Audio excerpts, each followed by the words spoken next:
సామాజిక అస్త్రం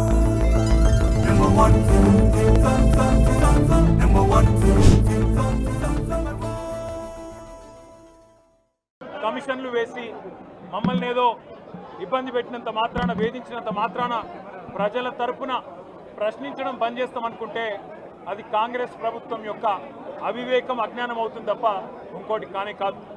పెద్దలు కేసీఆర్ గారిని, పెద్దలు హరీష్ రావు గారిని కాళేశ్వరం కమిషన్ ముందు కూర్చోబెట్టి మీరు పైశాచికానందం పొందొచ్చు.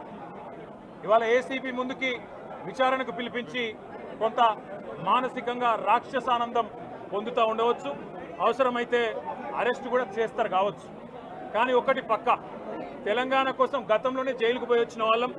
హైదరాబాద్ బ్రాండ్ ఇమేజ్ను పెంచే ప్రయత్నంలో భాగంగా హైదరాబాద్ బ్రాండ్ని కాపాడే క్రమంలో తీసుకున్న ఒక నిర్ణయం వల్ల మళ్ళీ జైలుకు పోవాల్సి వచ్చినా భయపడేది లేదు. ఒకసారి కాదు, 100 సార్లు అయినా జైలుకు పోతాం, కానీ వదిలిపెట్టాం కాంగ్రెస్ ప్రభుత్వాన్ని, కాంగ్రెస్ పార్టీని. మీరిచ్చిన 420 హామీలు, మీరిచ్చిన దొంగ 6 గ్యారంటీలు, మీరిచ్చిన డిక్లరేషన్లు, ఇవాళ మీరు లోకల్ బాడీ ఎన్నికలకు సిద్ధమవుతా ఉన్నారని చెప్పి వార్తలు వస్తూ ఉన్నాయి. రేవంత్ రెడ్డి గారు నిన్ను మొత్తం రాష్ట్రంలోని బీసీ వర్గాల ప్రజలందరూ గమనిస్తున్నారు. 42% రిజర్వేషన్ ఇచ్చి 42% రిజర్వేషన్ ఇస్తాం అని కామారెడ్డి డిక్లరేషన్లో చెప్పి మోసం చేసి ఈరోజు స్థానిక సంస్థల ఎన్నికలకు మరి రిజర్వేషన్ ఇవ్వకుండానే పోతున్న వైనాన్ని కూడా బీసీలు గమనిస్తూ ఉన్నారు. రైతు బంధు పేరిట ఎలక్షన్ బంధుగా మార్చి ఎలక్షన్లు వచ్చినప్పుడు మాత్రమే రైతు బంధు వేస్తున్న విషయాన్ని రైతులు గమనిస్తున్నారు. నెలకు 2500 ఎగ్గొట్టిన విషయాన్ని ఈ రాష్ట్రంలోని మహిళలు గమనిస్తూ ఉన్నారు. 2 లక్షల ఉద్యోగాలని చెప్పి నువ్వు చేసిన మోసాన్ని ఈరోజు రాష్ట్రంలోని యువత గమనించింది. కాబట్టే నీ దగ్గర చెప్పుకోవడానికి సమాధానం లేదు, చెప్పుకునేందుకు ఏమీ లేదు.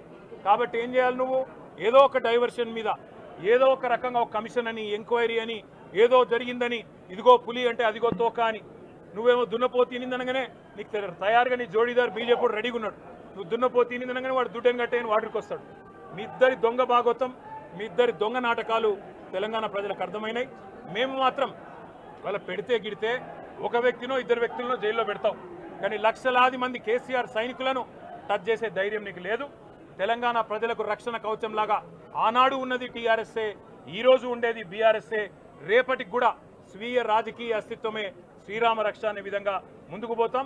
నువ్వు ఒక్కసారి కాదు, 100 సార్లు పిలిచినా వస్తా, 100 సార్లు నిజమే చెప్తా. నువ్వు లై డిటెక్టర్ పరీక్షకు నీకు దమ్ముంటే నువ్వు మగాడివైతే రా, రాష్ట్ర ప్రజలందరూ చూస్తుండగా లై డిటెక్టర్ కూడా రెడీ. నువ్వు ఒక కేసు కాదు, ఇంకో 1000 కేసులు పెట్టినా మేము ప్రశ్నించడం బంద్ చేయం, కొట్లాడడం బంద్ చేయం, తెలంగాణ ప్రజల తరపున నిలదీయడం బంద్ చేయం.